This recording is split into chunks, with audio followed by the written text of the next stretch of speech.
জয় গৌরহরি, জয় সচিনন্দন গৌরহরি। কৃষ্ণলীলা ভাগবতী কহে বেদব্যাস, চৈতন্য লীলার ব্যাস বৃন্দাবন দাস। বৃন্দাবন দাস কইল চৈতন্য মঙ্গল, যাহার শ্রবণে নাসে সর্বমঙ্গল।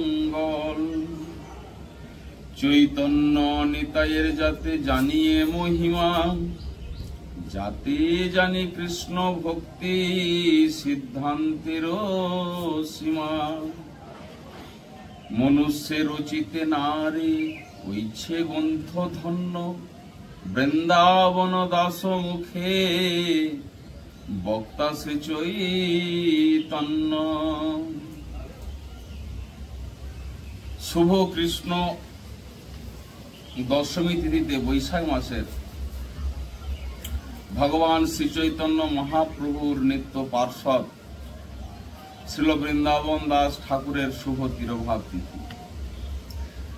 তা আজ সেই মহান পুণ্য তিথি। এই তিথিতে বৃন্দাবন দাস ঠাকুর এই জগৎ থেকে তার নিত্য লীলায় চলে গিয়েছিলেন। ভগবানের আবির্ভাব তিথি যে মতো পবিত্র, বৈষ্ণবের আবির্ভাব তিথির তেমন চরিত্র।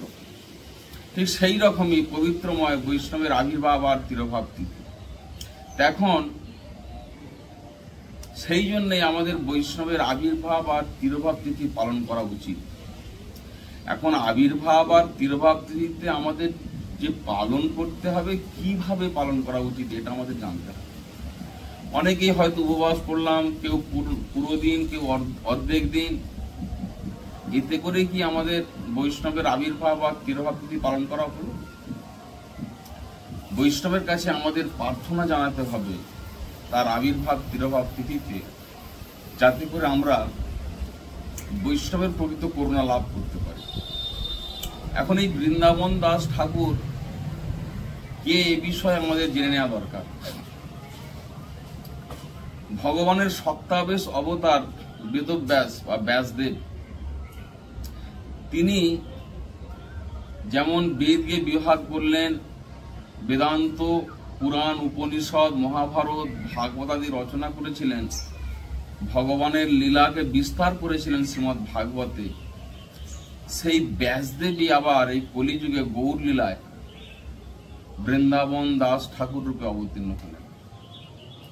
কেন না, গৌরাঙ্গের লীলা বর্ণনা করার জন্য। শ্রীমন মহাপ্রভু 24 বৎসর বয়সে সংসার পরিত্যাগ করে, নদিয়া পরিত্যাগ করে যখন তিনি চলে গেলেন সন্ন্যাস নিয়ে, যখন তিনি চলে গেলেন শ্রীক্ষেত্রে, তখন বৃন্দাবন দাস ঠাকুরের বয়স মাত্র 4 বৎসর। বৃন্দাবন দাস ঠাকুর তারপরে বিভিন্ন গৌরাঙ্গ পার্শ্বদের কাছ থেকে মহাপ্রভুর ওই আদর্শ গৃহস্থ আচরণ লীলা শ্রবণ করে চৈতন্য ভাগবত রচনা করেছিলেন।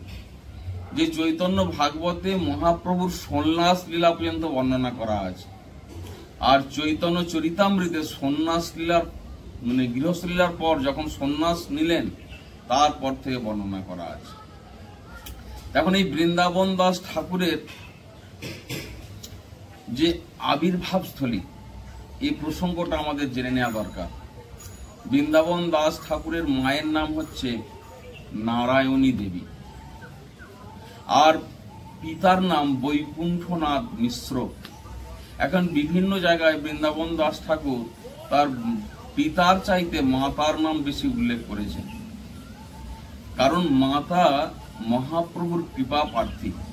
মহাপ্রভু প্রসাদ ভোজন করে তার উচ্ছিষ্ট অবশিষ্ট প্রসাদ সব নারায়ণীকে দিতেন, নারায়ণী সেটা গ্রহণ করতেন। নারায়ণী আর কেউ না, শ্রীবাস পণ্ডিতের যে দাদা নলিন পণ্ডিতের কন্যা মালিনী দেবী, নারায়ণী দেবী। এখন এই নারায়ণী বিবাহের পর শ্বশুরালয়ে চলে গেছিলেন কুমারহট্ট, বা যেটা মামগাছি নামে পরিচিত ছিল। সেখানে বৃন্দাবন দাস ঠাকুরের জন্ম হওয়ার পর যখন বৃন্দাবন দাস ঠাকুরের পিতৃবিয়োগ হলো, তখন ওইখান থেকে ওই নারায়ণী দেবী চলে এলেন দেনুরে। ওখানেই বৃন্দাবন দাস ঠাকুরের শৈশব লীলা সব অতিবাহিত হয়। দেনুরে বৃন্দাবন দাস ঠাকুরের শ্রীপাঠ আছে। এখন বৈষ্ণবের কাছে তার আবির্ভাব বা তিরোভাব তিথিতে আমাদের কি প্রার্থনা করা উচিত, এই বিষয়টা আমাদের জানতে হবে। তবেই আমাদের বৈষ্ণবের আবির্ভাব বা তিরোভাব তিথি সঠিকভাবে পালন করা হবে। কারণ বৈষ্ণব হচ্ছেন দয়ার সাগর। বৈষ্ণবের দয়াটা সাধারণ দয়া নয়, সেটা হচ্ছে অমন্দ দয়া। এই জগতের মানুষ যে দয়া করে, সেই দয়ার প্রভাবে আবার মন্দের উদয় হয়। কিন্তু বৈষ্ণব যে দয়াটা করেন, সে দয়াতে আর মন্দের উদয় হয় না, অমন্দ দয়া। তাই বৈষ্ণব দয়ার সাগর। বৈষ্ণবকে বলতে হয়, হে বৈষ্ণব, এই দাসকে করুণা করো তুমি। কিভাবে না, তোমার পাদ পদ্মের ছায়া দান করে। বৈষ্ণবের পাদ পদ্মের সমস্ত তীর্থরা বিরাজ করছে। বৈষ্ণব চরণ জল প্রেম ভক্তি দান করতে পারে। তীর্থের জল পবিত্র করে, কথা উল্লেখ করা আছে, কিন্তু বৈষ্ণবের পাদদক চরণ ধোয়া জলের কাছে ওই তীর্থ জলের কোনো মহিমাই নেই, ম্লান হয়ে যায় মহিমা। তা বৈষ্ণবকে প্রার্থনা করতে হয়, হে বৈষ্ণব, আমার 6টা বেগ তুমি দমন করে দাও। 6টা বেগ কি কি? বাক্যবেগ, মনোবেগ, ক্রোধবেগ, জিহ্বাবেগ, উদরবেগ আর উপস্থবেগ। বাক্যবেগ, এই বাক্যবেগ আমাদেরকে এই জড়জগতে মায়ার জালে আবদ্ধ করে রাখে। কারণ আমরা যেমন কথা বলবো, সেই কথাই আমাদের কাছে ব্যথা রূপে ঘুরে আসবে। তা সেই জন্য আমাদের বাক্যবেগকে দমন করা উচিত। বাক্যবেগ দমন মানে অপ্রয়োজনীয় কথা না বলা। এই জগতের কৃষ্ণ কথা ছাড়া আর কোনো কথা না বলাকেই বলা হয় বাক্যবেগ দমন। আর কি না, মনোবেগ। আমাদের মন সর্বসময় চঞ্চল, অস্থির, বিভিন্ন রকম সংকল্প বিকল্প করতে মন প্রস্তুত। অর্জুন কৃষ্ণকে বললেন, হে কৃষ্ণ, চঞ্চল মনহি কৃষ্ণ প্রমাথি বল বদ্দিরং তৎসাহং নিগ্রং মন্যে বায়ুরূপী সুদুষ্করম। আমার মন এত চঞ্চল, প্রমাদ সৃষ্টিকারী, যে বেগবতী বায়ুকে যদি বশ করা যায় মনে হয়, কিন্তু মনকে বশ করা যায় না। অর্জুনের এই কথা শুনে কৃষ্ণ বললেন, অসংশয় মহাবাহ, হে অর্জুন, তুমি যে কথাটা বলেছ এ কথায় সন্দেহ নেই, কিন্তু মনকে বশ করা যায়। অভ্যাসেন তু কুন্তে ও বৈরাগ্যেন গিচ্ছতি। অভ্যাস আর অনাসক্তির মাধ্যমে। কি অভ্যাস না? পুনঃ নাম অভ্যাস। হরে কৃষ্ণ কৃষ্ণ কৃষ্ণ হরে হরে, হরে রাম রাম রাম হরে হরে। এই নাম অভ্যাস করতে করতে মন বশীভূত হয়। তাই বৈষ্ণবের কাছে প্রার্থনা করতে হয়, হে বৈষ্ণব, আমার মনের বেগ যেন দমন হয়ে যায়। ক্রোধ বেগ, আমরা প্রায় প্রত্যেকে কম বেশি ক্রোধ করি। আর ক্রোধ একটা এমন ভয়ঙ্কর জিনিস, কেউ যদি একবার ক্রোধ করে, তার 100 বছরের তপস্যার ফল নষ্ট হয়ে যায়। এখন জানতে হবে ক্রোধের উৎপত্তিটা কোথা থেকে। ক্রোধের উৎপত্তি কিন্তু কামনায় যখন বাধাপ্রাপ্ত হয়, আমি যেটা চাই সেটা যখন না পাই, তখন আমার ক্রোধ হয়। ক্রোধের ফলে মোহের ফলে স্মৃতি বিভ্রমের ফলে বুদ্ধিনাশের ফলে জড়জগতে অন্ধকূপে পতন হয়। সেটা ক্রোধকে জয় করতে হবে। কি হবে না? কৃষ্ণ সেবার মাধ্যমে। জিহ্বা বেগ, আমাদের জিহ্বা চায় তার তৃপ্তিদায়ক খাবার খেতে, কিন্তু না, সেটা করলে হবে না। আমাদের জিহ্বাকে কৃষ্ণ প্রসাদ দিতে হবে, তাহলেই আমাদের জিহ্বা বেগ দমন হয়ে যাবে। উদরবেগ আর উপস্থবেগকে দমন করতে হবে অবৈধ সঙ্গ পরিত্যাগ করে। বৈষ্ণবের কাছে এই প্রার্থনা করতে হবে, হে বৈষ্ণব, আমার এই 6টা বেগ যেন দমন হয়, আপনি কৃপা করুন। 6টা দোষ আমার মধ্যে রয়েছে, এই দোষগুলো যেন চলে যায়। সেই দোষটা কি? অত্যাহার, প্রয়োজনের অতিরিক্ত সংগ্রহ করা। যেটাতে আমার চলে যাব ওটা মিটে গেল, ওর চাইতে আরো সংগ্রহ করার যে বাসনা, এটাকে বলা হয় অত্যাহার। এটা যেন আমার কাছ থেকে চলে যায়। প্রয়াস, এই জগতের বিষয়কে লাভ করার জন্য অত্যন্ত প্রাণপ্রাণ যে পরিশ্রম, কারণ আমরা আমাদের প্রত্যেকের কর্মফল অনুযায়ী আমরা পারব্য বস্তু লাভ করে থাকি। যেমন কর্ম করেছি সেই কর্ম অনুযায়ী আমাদের এই জগতের বস্তু লাভ। কিন্তু এই জগতের বস্তুকে আরো বেশি করে লাভ করার জন্য যে প্রচেষ্টা, একে বলা হয় প্রয়াস। প্রজল্প, অনাবশ্যক গ্রাম্য কথা, প্রয়োজন নেই রাজনীতির কথা, খেলার কথা, ক্লাবের কথা, এই সমস্ত কথা, এর কথা, ওর কথা, ঘরের কথা, এই সমস্ত যে কথা, এই কথাকে বলা হয় প্রজল্প। এটা যেন আমার কাছ থেকে চলে যায়। নিয়মাগ্রহ, নিয়মাগ্রহ জিনিসটা কি, এটা খুব সুন্দর করে আমাদের জানতে হবে। ভগবানের ভজন করার জন্য বিধি আর নিষেধ দুটি মার্গ রয়েছে। বিধি আর নিষেধ। তা আমাদের নিষেধটা আমরা পালন করলাম। যেমন একাদশীতে পঞ্চশস্য খেতে নেই, একাদশীতে হরিনাম করতে হয়, বিধি নিষেধ আছে। তো আমরা এই যে খেতে নেই এটা পালন করলাম,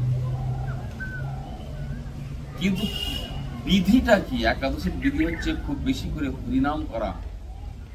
তা এই বিধিটা পালন করলাম না। হ্যাঁ, এই নিয়মের প্রতি যে আগ্রহ, নিয়মাগ্রহ, জনসঙ্গ লৌলঞ্চ, অসৎ সঙ্গে আমাদের প্রবল যে আকর্ষণ।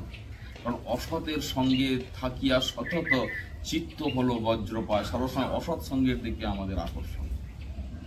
হ্যাঁ, তা এইভাবে ছটা কারণে, ছটা দোষের কারণে আমাদের ভক্তি নষ্ট হয়ে যায়। হে বৈষ্ণব ঠাকুর, এই দোষগুলো যেন আমার চলে যায়। আর কি, ছটা গুণ যেন আমি লাভ করতে পারি। সেই ছটা গুণ কি কি? উৎসাহ, যেন আমার ভজনে প্রতিনিয়ত উৎসাহটা বৃদ্ধি হয়, উৎসাহে যেন ভাটা না পড়ে। নিশ্চয়তা আমি পাবই, কারণ এই পথে চলেই ভগবানকে লাভ করেছে তার ভক্তরা, আমিও পাবই নিশ্চয়াত। ধৈর্যায়ত, অনেক ধৈর্য অবলম্বন, আমি নিশ্চয়ই একদিন না একদিন তোমাকে পাবই। তত্তৎকর্ম প্রবর্তনাৎ, মহাজনেরা যেই পথে চলেছেন আমি সেই পথেই চলবো। তত্তৎকর্ম প্রবর্তনাৎ। সঙ্গ ত্যাগাৎ, অসৎ সঙ্গ পরিত্যাগ, এটা যেন আমার মধ্যে থেকে চলে যায়, আর আমি যেন এই গুণগুলো লাভ করতে পারি। আর কিনা ছটা সৎসঙ্গ বৈষ্ণব তুমি আমাকে দান করো।